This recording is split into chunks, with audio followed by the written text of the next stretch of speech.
TDP జాతీయ అధ్యక్షుడు Chandrababu Janasena chief Pawan Kalyan మళ్లీ కలుసుకున్నారు. రాష్ట్రంలో మారుతున్న రాజకీయ పరిణామాల మధ్య హైదరాబాద్లో ఉన్న చంద్రబాబు నివాసానికి వెళ్లి చర్చలు జరిపారు.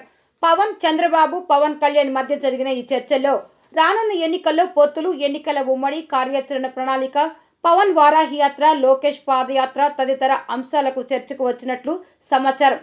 విజయవాడలో నావోటెల్ హోటల్లో ఉన్న పవన్ ను అప్పట్లో చంద్రబాబు కలిశారు. వైజాగ్లో జరిగిన సంఘటన నేపథ్యంలో పవన్ నిర్బంధం తర్వాత ప్రజాస్వామ్య పోరాటానికి పవన్ కృషి చేస్తున్నాడని కితాబిస్తూ పవన్ ను కలిశారు చంద్రబాబు. ఇప్పుడు తాజాగా రాష్ట్రంలో జీవో నెంబర్ 1ని అమలులోకి తెచ్చి బహిరంగ సభలు, ర్యాలీలు పబ్లిక్ ప్రదేశాల్లో పెట్టకూడదని, ప్రజలు ఇబ్బందిని పెట్టకూడదని ఆదేశాలు జారీ చేశారు.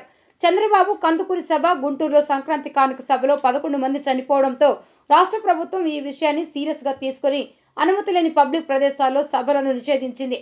వీటన్నిటి నేపథ్యంలో చంద్రబాబు ఇంటికి వెళ్లి పవన్ చర్చించి వచ్చినట్లు తెలిసిందే.